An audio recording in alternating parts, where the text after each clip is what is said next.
Hey everybody, welcome back to the channel. Today we need to put an optic on my Ruger American Ranch 300 Blackout. This is the Gen 2 Ruger American and I like this thing a lot, but I have not had quite the right optic to put on it. What you see on top of here right now is a Primary Arms SLX MD25. This is a non-magnified optic and it serves a purpose for plinking. But it's sitting up there pretty high for a bolt action and it doesn't have any magnification, so we are going to fix that. Not too long after I filmed the review on the Ruger American, I reached out to Arken Optics to see about getting one of their EP-8 scopes for review because I think that would be a really good match for a little rifle like this. Well, a couple days ago, I got a package. Let's see what's inside. We have got a set of 34mm Halo TI scope rings. These are their new rings that have the titanium clamp there for a little bit better strength. We've got a set of their Flip It scope caps and the EP8 1:8 power first focal plane LPVO. And I can't wait to get this out of the box and take a look at it. Let me get the gun off the table here and we'll take a closer look at what's in the scope box. All right, here it is. We have a manual. See, it's packaged nicely with foam around that top turret there. We've got, I think this is a lens cloth in here.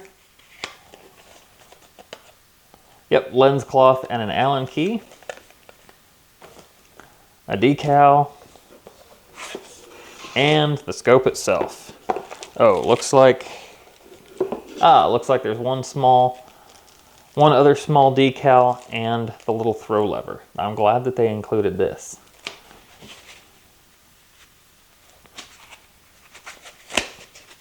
Those fit nice and snugly. All right.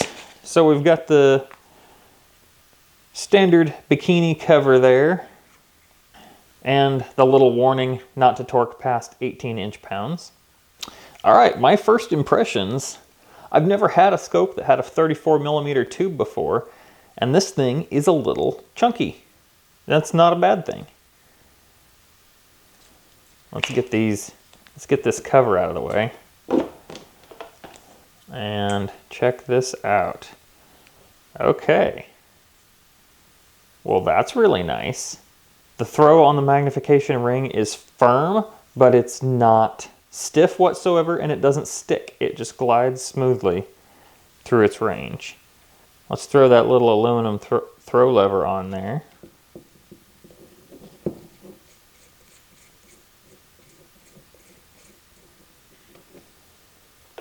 Oh yeah, nice. That'll make it a little easier to switch quickly. I like that. Let's take a look at the turrets here. On the left side, we've got the dial for our illuminated reticle, and we will have to put a battery in here later on. But there's that dial. Pretty easy to turn. Nice crisp adjustments there. There is not an off position between every on position. That's going to be a minor nitpick right out of the gate there.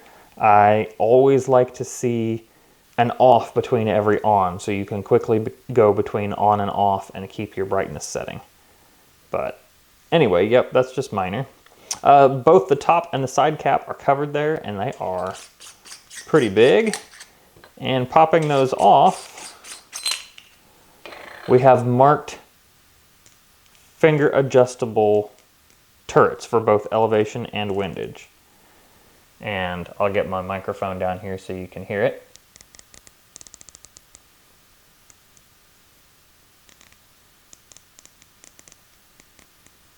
Nice crisp adjustment with no mush in between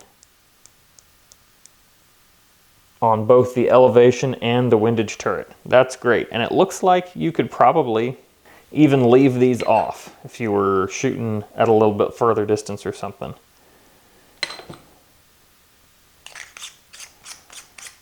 Those seem really nice and slippable to zero with the edge of a cartridge or a coin or a screwdriver, whatever you've got.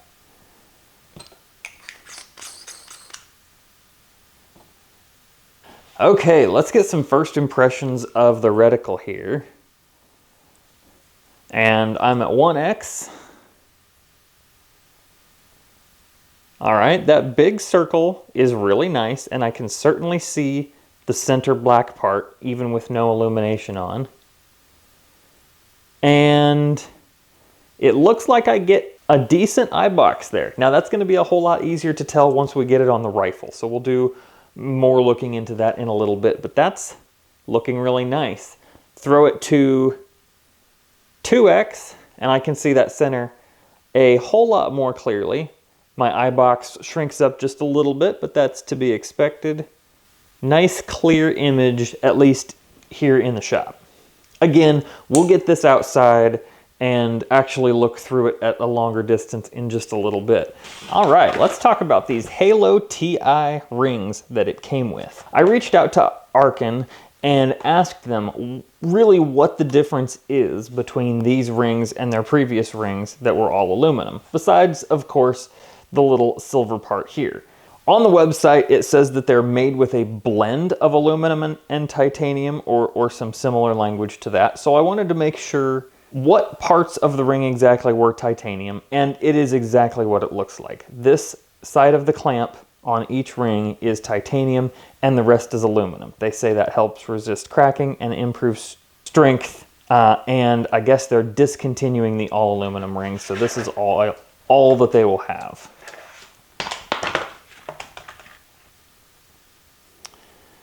These look to be really nicely machined, and I had the same opinion of the other set of Arken scope rings that I have. You can see right here that the lug doesn't go all the way across, but that should be okay. Let's loosen this up here and take a look. Boy, that feels beefy.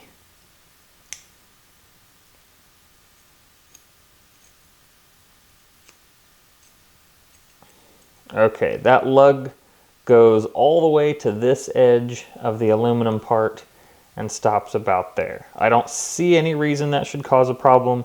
It'll still serve the purpose of centering it in the Picatinny section. So there's the two rings, and it looks like it comes with 2 extra screws as well, extra ring screws. Or maybe one. I bet what that is 1 clamp screw and 1 ring top screw. But that's nice that they send extras. I've never really seen that in an optics package before. I'm going to take a look at the instruction card here, and we're going to get this scope mounted up. Just a note, this packaging is really, really nice, and the instructions are well written and everything is spelled right. That's a pet peeve of mine with some brands, and Arken knocks this one out of the park. I'm going to clear some stuff aside here, and we will get this scope mounted up real quick. You guys don't need to see a scope mounting process. You don't, but I'm going to show it to you anyway. Just at a little faster speed.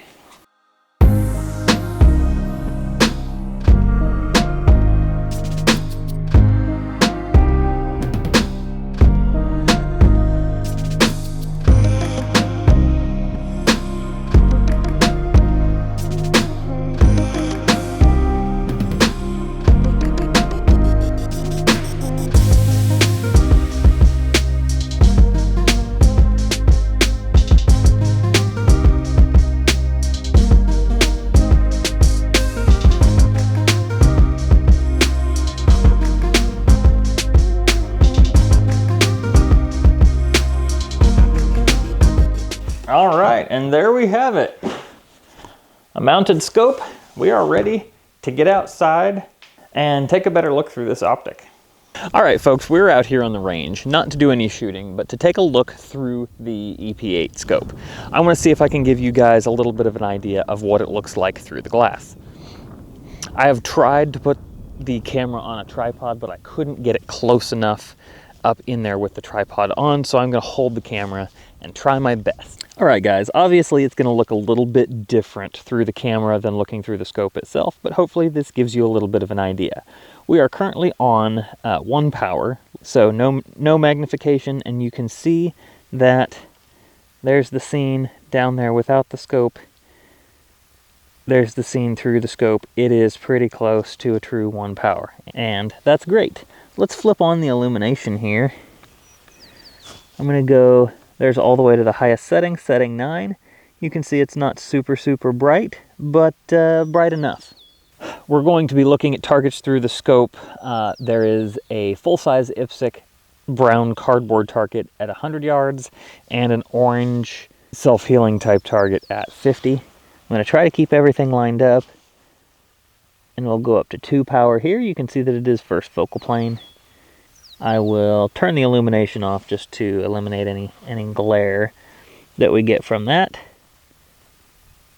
And here we're going up through the zoom range. We're at 3, 4 power, 5, 6, and 8.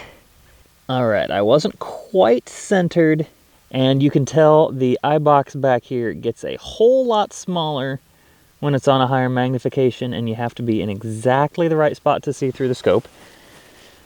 All right, let me flick back on that illumination, and you can see the center donut there lit up. I'll turn that back on and we'll go back down through the zoom range. There you can see the larger reticle coming in, and back to 1.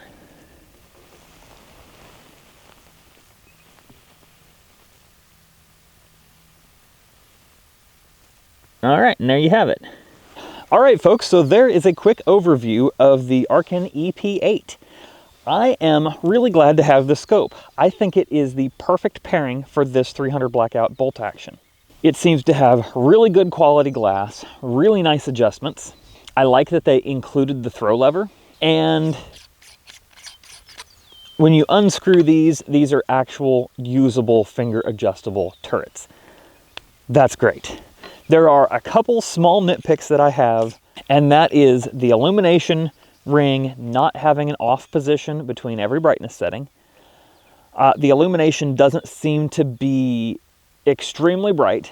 It is overcast today. I will bring it out sometime when it's full sun and see if I can see it then.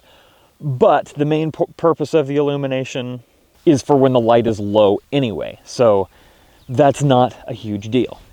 The other small nitpick that I have is that the eye box is pretty tight, and it's even tighter on high magnification. That's going to be a normal thing among scopes, but if you get into a little bit higher end scopes, that eye box stays a little bit wider through the zoom range. So again, just a minor little nitpick because I have to find something to complain about. Overall, I am extremely happy with this scope so far.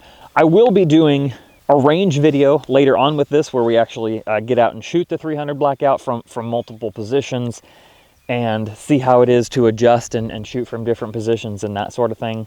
So we're going to be doing that later. Make sure you guys check out that video, and make sure you're subscribed to the channel so you see when that drops. I want to thank Arken one more time for sending the EP8 out for review. I really appreciate that. Thanks again for watching. Y'all have a good one.